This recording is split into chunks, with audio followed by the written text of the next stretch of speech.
front of me is BLACKVIEW Tab 12 Pro, and today I would like to show you how you can select and delete multiple photos at once. Begin by opening Photos app and clicking on Photos at the top.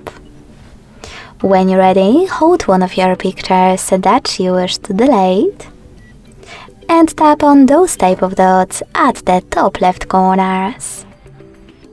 After selecting all of those, click on the ones that you wish to keep.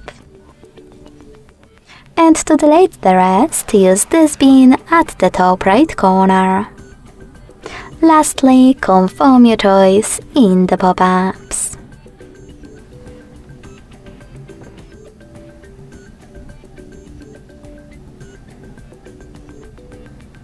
Thanks so much for watching. If you enjoyed this video, leave a like, comment and subscribe. Bye!